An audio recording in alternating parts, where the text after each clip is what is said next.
Bine ne-am regăsit, dragi prieteni! Trăim momente ridicole, momente în care Putin ar vrea să medieze conflictul israeliano-iranian și l-a sunat pe prietenul său, pe Donald Krasnov, Trump, să-i propună acest lucru. Repede, Donald Krasnov, Trump, a și sărit cu ideea că îl vede pe Putin și vede Rusia ca un mediator al acestui conflict. Deci, asemenea conflict logic, asemenea aberație, nu cred că a mai existat în istoria modernă a omenirii. Ca un stat criminal și un lider care este condamnat, este considerat criminal de război, să ajungă să medieze pacea în Orientul Mijlociu. Și toate aceste lucruri sunt posibile pentru că Statele Unite ale Americii au ales un astfel de berbec în fruntea lor, un om care este agent de influență al Rusiei, fie voit, fie din prostie, adică un idiot util. Oricare dintre aceste două variante, ticăloșia sau prostia, nu ne favorizează, nu ne avantajează. Este unul dintre subiectele pe care le vom discuta astăzi, propunerea lui Trump, pe care, așa cum veți vedea foarte bine, Macron va respinge această idee a lui Trump ca Putin să medieze între Israel și Iran. Statul Major General a confirmat un atac asupra locului de producție a dronelor rusești de atac a șahedurilor din Elebuga. GUR, Serviciul de Informații Militare Ucrainene, a întrerupt curentul electric la instalațiile complexului militar-industrial rusesc din Kaliningrad. De fapt, Kaliningrad, nu știu dacă știți, se numește de fapt Königsberg. Așa se numea pe vremea germanilor, este un oraș german. Dar nemții l-au pierdut în al doilea război mondial, după al doilea război mondial, și de atunci rușii n-au mai plecat de acolo, este o enclavă între țările Baltice și Polonia, această regiune. Și rușii n-au mai plecat de acolo. Fără noi pachete de ajutor din partea Statelor Unite ale Americii la orizont, poate Ucraina să continue lupta împotriva Rusiei?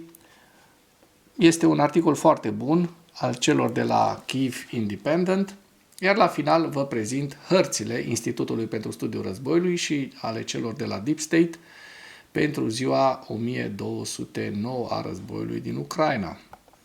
Iată prostia prostiilor. Pe Trump nu-l deranjează ca Putin, criminalul de război, să fie mediator între Israel și Iran. Iată ce față de... nu vreau să spun ce... Președintele american Donald Trump a declarat că va fi deschis participării liderului rus criminal de război Vladimir Putin la eforturile de mediere dintre Israel și Iran. Doamne, Doamne, Doamne, ce au ajuns Statele Unite, bătaia de joc al acestui clovn, acestui trompetar. Într-un comentariu pentru ABC News, președintele american a declarat că ar fi deschis unei posibile medieri din partea liderului Kremlinului. Mă umflă râsul de fiecare dată când citesc așa ceva, pentru că nu vine să cred că se întâmplă așa ceva. În conflictul dintre Israel și Iran, adăugând că Putin însuși este pregătit pentru aceasta. Bineînțeles că este pregătit, berbecule, că îl legitimezi. Legitimezi un criminal de război să fie împăciuitor, mediator. Cât de prost trebuie să fii să faci asta? Sau ticălos? M-a sunat în legătură cu această problemă. Deci ce vă ziceam? Putin l-a sunat pe Trump. Am vorbit despre asta pe larg. am vorbit mai multe despre asta decât despre situația lui, adică probabil despre războiul Rusiei împotriva Ucrainei. Cred că această problemă va fi rezolvată, a spus Trump. Sigur, Trump le rezolvă pe toate problemele. În 24 de ore se va opri conflictul din Ucraina din momentul în care vine Trump. De asemenea, el nu a exclus o posibilă intervenție a SUA în actualul conflict israeliano-iranian, fără a specifica în ce condiții și ce format s-ar putea întâmpla acest lucru. Pe 14 iunie, Putin și Trump au avut o conversație telefonică axată în principal pe escaladarea tensiunilor dintre Iran și Israel, dar și pe războiul din Ucraina. Însuși Trump a declarat anterior că face multe pentru a ajunge la un acord de pace între Teheran și Ierusalim. Între timp, Iranul însuși a respins posibilitatea de a continua negocierile cu Statele Unite ale Americii privind programul său nuclear, invocând sprijinul american pentru Israel, pentru că asta se întâmplă de fapt, da. Nu putem să fim ipocriți și să nu recunoaștem lucrul ăsta, pentru că americanii îi ajută pe israelieni. Cum să fie ei mediatori sau dincolo, cum să fie rușii mediatori, dincolo de faptul că sunt criminali de război, pentru că au ajutat și au primit ajutor din partea Iranului, celebrele drone Shahed. Vom vedea și despre fabrica de drone Shahed de la Yelebuga, cum arde astăzi, în urma atacurilor cu drone ucrainene. Dar până atunci, Macron respinge ideea lui Trump ca Putin să medieze între Israel și Iran. Mi se pare de bun simț. Reacția lui Emmanuel Macron, care a respins ideea președintelui american Donald Trump ca liderul rus criminal de război Vladimir Putin să participe la eforturile de mediere dintre Israel și Iran. Macron, citat de The Times of Israel, spune că a remarcat în timpul vizitei sale în Groenlanda că Rusiei îi lipsește autoritatea pentru astfel de eforturi de mediere. Cu siguranță.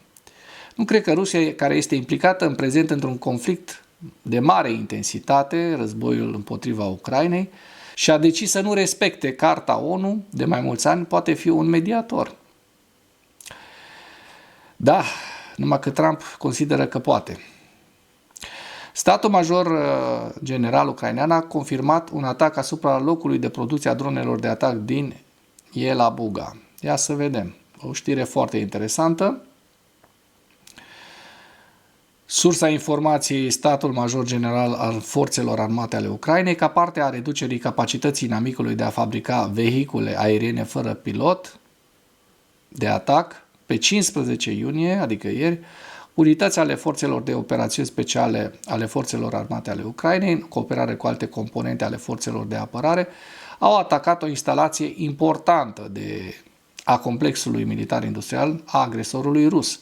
Ținta a fost instalația de producție a dronelor din Yelabuga sau Yelebuga, Republica Tatarstan, Federația Rusă. Acest complex militar-industrial al ocupanților ruși este utilizat pentru fabricarea, testarea și lansarea de vehicule aeriene fără pilot de atac pe teritoriul Ucrainei, în special în domeniul infrastructurii energetice și civile. Statul major general a confirmat că armele au ajuns în zona țintă, rezultatele sunt în curs de clarificare. Da, vedem aici un nor de fum, să vedem dacă este vorba despre fabrică sau nu. Vă țin la curent. GUR a întrerupt curentul electric la instalațiile complexului militar industrial rusesc din Kaliningrad, adică Königsberg, așa se numea în germană, numai că rușii au pus lăbuța, nu ar fi fost rușii în stare să construiască așa o minunăție de oraș, au preluat de la nemți. Pe 14 iunie, în jurul orei 4 dimineața, în orașul rus Kaliningrad, agenții GUR au atacat o substație electrică industrială, în urma căreia alimentarea cu energie electrică a consumatorilor a fost complet întreruptă, în special a instalațiilor complexului militar-industrial rus și al forțelor armate ruse situate în apropiere. Potrivit surselor, agenții de informații ucraineni au golit lichidul de răcire dintr-un transformator de putere de la o substație, apoi i-au dat foc. Pierderile suferite de Rusia în urma sabotajului se ridică la aproape 5 milioane de dolari, a calculat sursa. Iată sabotajele care nu s-au oprit. Și acum trecem la ziua 1209 a războiului din Ucraina. La data de 16 iunie, rușii au pierdut 1200 de militari, au ajuns la peste 1.005.000 de militari pierduți de la începutul invaziei, 2 tancuri, 7 vehicule blindate de luptă, 18 piese de artilerie și un mijloc de apărare antiaeriană. Vedeți lista cu pierderile rusești în această imagine. Și acum trecem la hărțile din Ucraina, în viziunea analiștilor think tank-ului ucrainean Deep State, și o să începem cu partea de nord. Cu partea de nord pentru că, așa cum se vede, nu au existat modificări ale fronturilor. Ucrainenii continuă să aibă această zonă în Tetkino. Rușii n-au mai avansat în zona Sumy, așa cum se poate observa în ultimele zile, de aproape o săptămână. În continuare, ucrainenii mai dețin această bucată de teritoriu în zona Kurskului, la vest de Kursk. Și acum mergem de asemenea, în zona Vovceanskului n-au existat modificări. Și acum trecem să vedem zonele în care au existat, pentru că au existat niște mici avansuri rusești la sud de Pokrovsk și vedem aceste două zone hașurate. Vom mări pentru a vedea despre ce este vorba.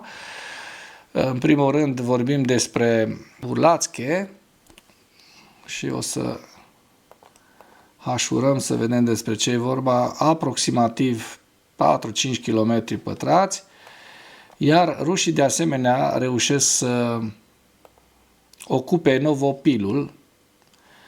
Este o regiune, un sat la sud de Zelene Pole, sat pe care rușii l-au ocupat în zilele trecute și, așa cum se poate vedea, hașurat în această imagine, este vorba despre 1,5 km, 2 km pătrați cel mult.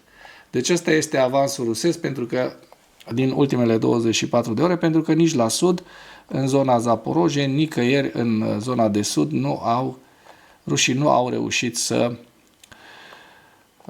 aibă avansuri majore și asta este un lucru foarte îmbucurător. Deci rușii au avansat în ultima zi aproximativ 7 km pătrați. Lucrul acesta ne bucură foarte mult pentru că, nu-i așa, aveau un avans, un avânt de ăsta de pătrundere. Se pare că atât în zona Kurskului cât și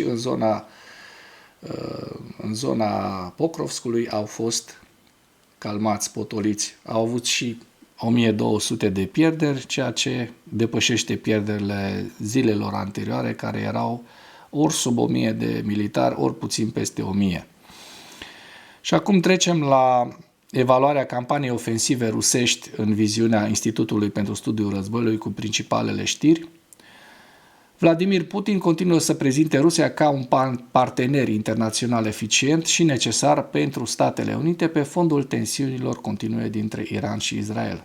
Și da, iată, Krasnov-Trump îi legitimează toate acțiunile prin această propunere imbecilă de mediere a conflictului iraniano-israelian.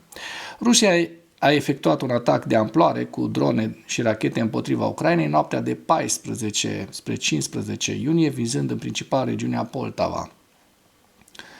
Rusia a repatriat cadavrele a peste 1000 de cetățeni ucraineni pe 15 iunie, în conformitate cu discuțiile bilaterale ucraineano-ruse din 2 iunie de la Istanbul. Și în această imagine aveți hărțile Institutului pentru Studiul Războiului. La data de 15 iunie, aici aveți Sumă, Harkivul, Luganskul, Kupiansk, Donetsk, Siversk, Chasov Yar, Toretsk, Zaporojie și Herson. Și cu acest ultim detaliu încheie materialul nostru de astăzi cu îndemnul, dacă ați găsit informații utile în acest videoclip, să nu ezitați să-l distribuiți pentru a ajunge la cât mai multă lume. Mulțumesc mult!